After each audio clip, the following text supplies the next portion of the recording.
Estamos con Jorge Arévalo Torrillas, que es experto internacional, referente en formación profesional en su lugar de origen, que es el País Vasco, Euskadi. Viene al Uruguay para dar su conferencia de los desafíos de la formación profesional ante la Revolución 4.0. Así es. Primero explíquenos un poco, para los que nos están viendo, qué es la Revolución 4.0.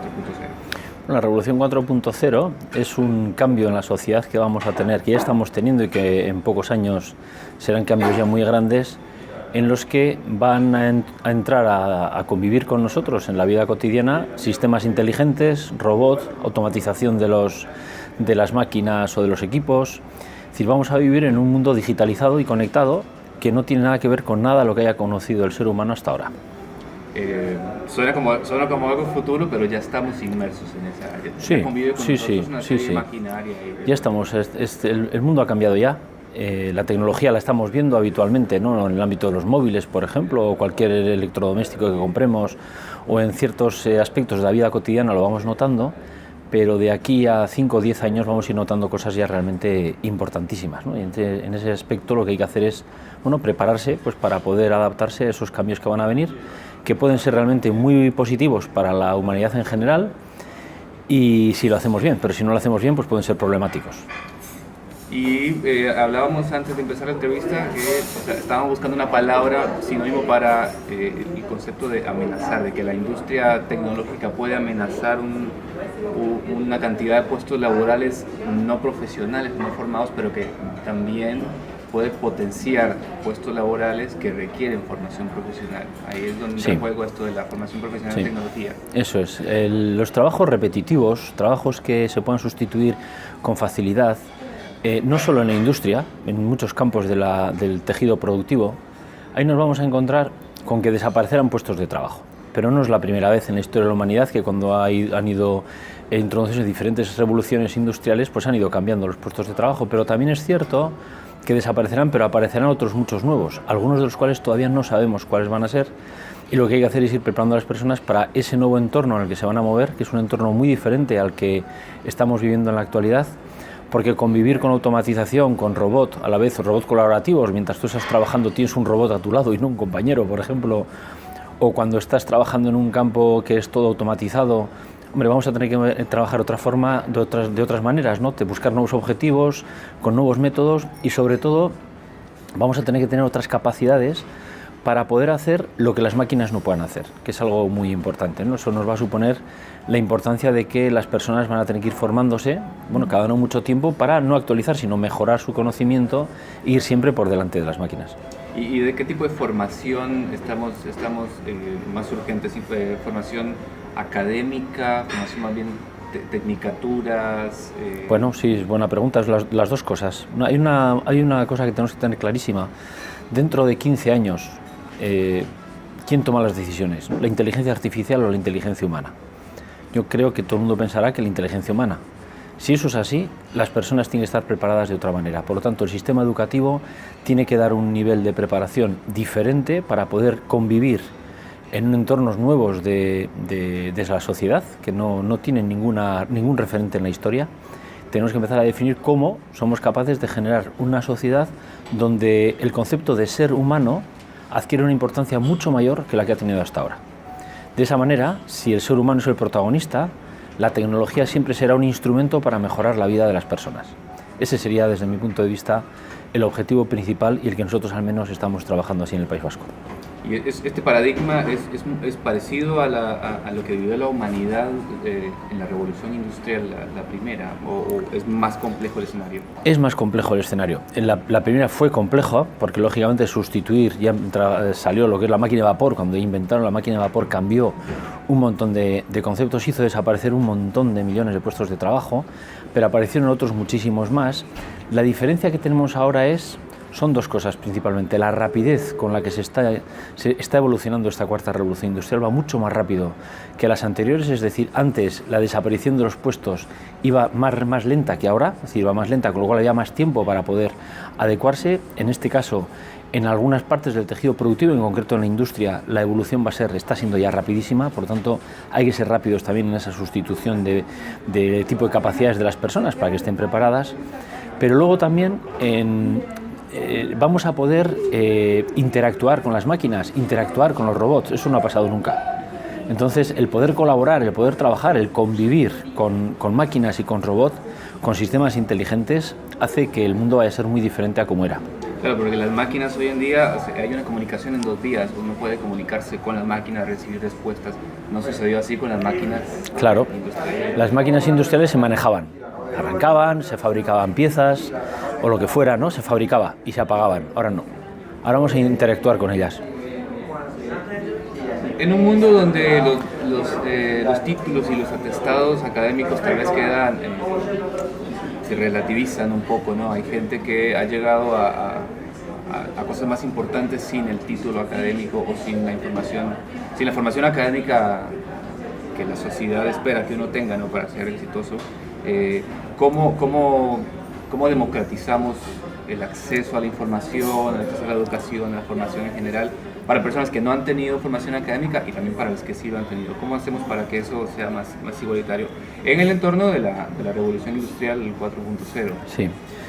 Bueno, eso se puede hacer desde varias perspectivas. Una muy importante es que la educación tiene que evolucionar mucho, la formación profesional también, en el aspecto de que ya no es el hecho de estar estudiando un título como la finalidad de conseguir, sino que lo que estás intentando son adquirir una serie de competencias, que decimos, competencias para poder trabajar en diferentes entornos o para poderme mover socialmente con tranquilidad. Al trabajar sobre competencias no es necesario tener que estudiar un título completo, son trozos de títulos, por ejemplo, para poder trabajar, por ejemplo, o para poder vivir con cierta tranquilidad. Las personas que no hayan hecho un estudio, por el motivo que sea, estén trabajando en una empresa, estén trabajando durante muchos años, lo que hay que hacer es facilitarles, a través de esos trozos de competencia, facilitarles esa parte tecnológica que van a necesitar para poder vivir en su día a día. Y no es difícil poderlo hacer, es decir, no es una cosa tan complicada como volver otra vez al instituto, al colegio, a estudiar no sé cuántas asignaturas, no, es prepararles con unos contextos de cómo se trabaja, por ejemplo, con un robot colaborativo, cómo se trabaja con una impresora 3D, cómo hago una fabricación aditiva robótica o cómo estoy trabajando, por ejemplo, en el concepto de los sistemas inteligentes a través de la IoT y soy capaz de montar en mi casa un sistema inteligente de vivienda inteligente. Bueno, todo eso no requiere un título completo, ni de formación profesional ni educativo. Es verdad que es mucho mejor tener ese título porque te van a dar una formación mucho más global, mucho más amplia, que luego para las personas son importantes también. Cuanto mayor formación tengamos, mejor, pero una formación que esté adecuada a los cambios que se están produciendo, que eso es importante. Por lo tanto, por un lado, ¿importante que la gente adquiera un título de formación profesional, un título de educación? Sí, eso es muy importante. ¿Quien no haya podido conseguirlo se va a quedar fuera? No. Lo que se buscan son puentes para que las personas que no hayan podido estudiar o haber conseguido ese título, hay diferentes, nosotros llamamos itinerarios integrados de aprendizaje, donde marcamos exactamente esos contenidos que van a ser necesarios de aquí al futuro para que puedan vivir pues, razonablemente bien o con garantías. Querámoslo o no, esto es una competencia global. Hay países compitiendo por ser mejores oferentes de mano de obra o de servicios de desarrollo de tecnología o de creación o fabricación. No sé si he tenido la oportunidad de entender más o menos cómo está Uruguay en ese sentido, pero cómo está Latinoamérica. Si conoce la realidad de Uruguay, me encantaría saber, pero cómo está Latinoamérica en esa competencia global. Yo conozco una parte de cómo está Uruguay, sí, de Latinoamérica, de diferentes países. Yo a Uruguay le veo un país con muchas posibilidades. Tienen ustedes un país con un número de habitantes que es muy bueno para poder gestionar un cambio de estas características. Lo necesario es tener las ideas claras y un objetivo común, que eso es lo que más cuesta, no en Uruguay, en cualquier país del mundo, buscar objetivos comunes para que la política afine sobre hacia dónde se quiere ir, sean de un lado o de otro, los que tengan que ir desarrollando la gestión en base a las elecciones. Pero yo creo que Uruguay tiene un futuro para mí prometedor. Ya el cambio que hizo en el ámbito energético, por ejemplo, es de los países más avanzados del mundo. es un salto enorme, que posiblemente la población no lo vea como tal, pero ese salto que han dado con el ámbito de la energía, de ser ustedes los que ya no traen energía a otros países, sino ustedes son las que son capaces de producirla y vender a otros países, eso es, ese paso que han dado es realmente impresionante, y de ahí, habiendo podido dar ese salto, van a poder dar otros saltos importantes en otros campos tan avanzados como puede ser este que le digo, ¿no?, del ámbito de la robótica, o puede ser el ámbito del 4.0 en todo su esplendor, ¿no? ¿Qué es lo que ocurre? Que hay otros países latinoamericanos que tienen mayores problemas, muchos problemas. Brasil, por ejemplo, pues está con serios problemas de desarrollo. En este momento está con unas políticas que prioriza otro tipo de avance, por llamarlo de alguna manera, país, o de retroceso, si se puede decir, porque no está muy claro hacia dónde van. Y Brasil es un país importantísimo en Latinoamérica, pero no está en este momento con el objetivo de lo que está ocurriendo a día de hoy. Argentina está con serios problemas también, y Argentina es otro país importantísimo y que está sufriendo otra vez, y que tiene que pensar que, aun sufriendo, tienen que ver cómo pueden buscar las soluciones, porque los cambios no paran.